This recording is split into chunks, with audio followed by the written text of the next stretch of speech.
Can I thank the more than 32,000 people that were tested in the last 24 hours, which takes into account Sunday.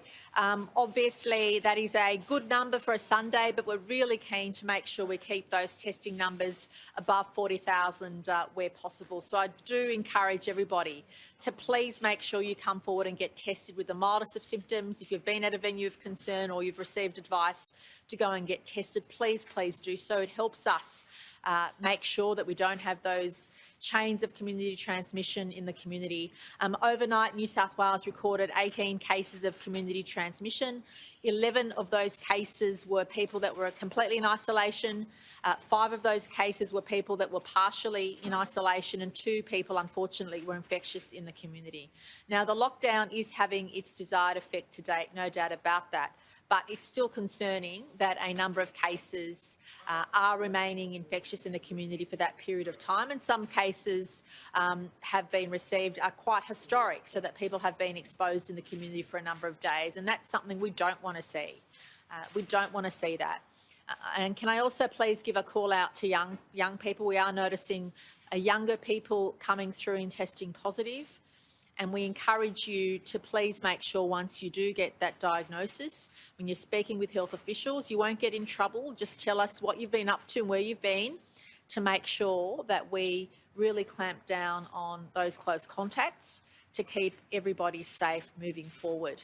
I will also update the community to say that we've been having various discussions with health experts and others in the last few days, and that will continue throughout today and into the early evening.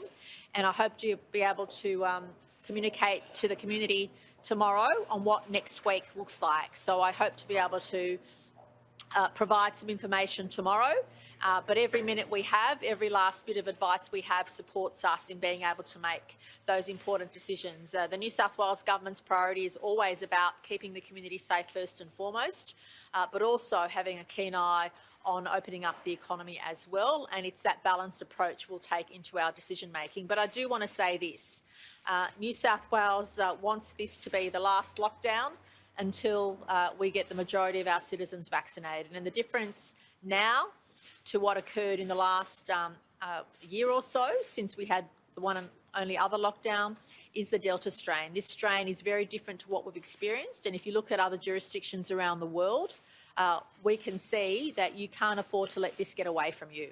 So whilst we have the best contact tracers in the world, and I believe that the right settings at the right time for our population, we have to be mindful that what we're experiencing with this strain is something new during the pandemic.